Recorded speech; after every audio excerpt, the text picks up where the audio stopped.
Students, we are with part 2 of fistula in ano. In part 1, we had seen what is fistula and the causes of fistula. But taking a quick revision, fistula in ano is caused because of an inadequately treated anorectal abscess which has burst spontaneously or which has not been properly drained. Other causes are Crohn's disease, ulcerative colitis, tuberculosis or carcinoma which can lead to anorectal abscess. Now coming on to types of anorectal abscess. So number 1 is high level or low level. High level fistula is the fistula with an internal opening which is at or above the anorectal ring. You can see this diagram. In this is the internal ring. Internal sphincter, this is the external sphincter and this is the anorectal ring. So when the opening is at or above the anorectal ring, it is a high level fistula, and when the internal opening is below the anorectal ring, that is a low level fistula. This classification of high level and low level fistula is important at the time of treatment, because in case of high level fistula, if you go for fistulectomy and if by mistake this anorectal ring gets damaged, the patient will suffer from lifelong incontinence.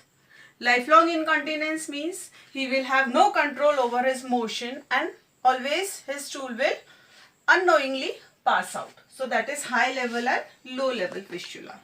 Another classification of fistula is single or multiple. This is depending upon the external opening, whether the external opening is single or multiple. If the external opening is single, then it is a single fistula. If the external openings are multiple, then it is called as multiple fistula. So there will be more than one external opening around the perianal skin, and this condition is also called as water can perineum. Water can perineum means आप लोगों को पता है जो पौधों को पानी देते हैं तो वो जो कैन रहती है ना, और you can take the shower, so that is having lot of multiple openings, so the perianal skin it looks like water can perineum. Another there is a standard classification of fistula in ano, that is subcutaneous, submucous, low anal, high anal and pelvirectal. There is one more classification, that is Parkes classification, in which there is intersplinteric, transsplinteric. It can be high level or low level, or it can be supra elevator. So these are the different classifications. You can see them from Love and Belly. Now there is a rule called as Goodsall's rule. This is very important. This is a question which is frequently asked in examination. According to this rule, you divide or you imaginarily divide the anal opening into two parts, anterior part and posterior part. In this rule, it is said that if the anterior external opening or if the external opening is in anterior half of the anal canal, that fistula will have a straight track. You can see here that fistula will have a straight track, whereas if the external opening is in the posterior half of the anal canal, that fistula will have a curved track, and this is called as horseshoe fistula. This is also frequently asked, and these multiple external openings which are in the posterior half of the anal canal, in the midline they join into a single opening. So these are the different classifications in which high level fistula, low level fistula, single, multiple, then standard classification and Parkes classification. Now coming on to clinical presentation. A patient with fistula will complain of discharge. This is the main symptom with which the patient is coming, that is discharge. This is a seropurulent discharge which is staining his clothes, and this discharge is irritating the skin around the anal canal. Pain may or may not be present. That will depend on If the external opening is closed, at that time patient will have a throbbing pain.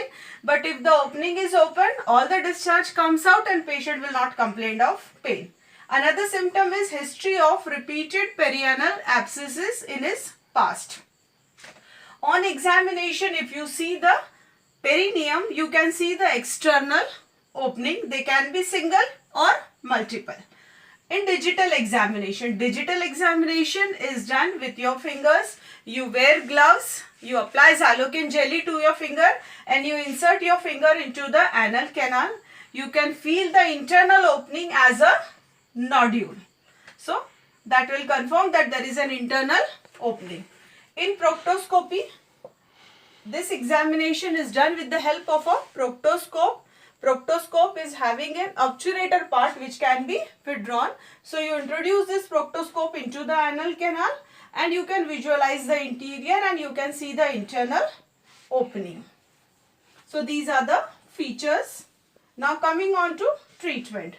Treatment of fistula is excision of the fistula under general anesthesia.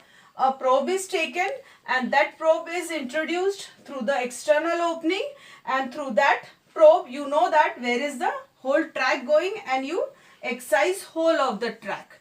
But in case of high level fistula, as I told you that if you go for simple excision of fistula, that will lead to lifelong incontinence because you have to save the anorectal ring here. So in that case, cone excision of the fistulous tract is done. You just go on scraping the whole tract and that will prevent the damage of anorectal ring. So the treatment of fistula is fistulectomy.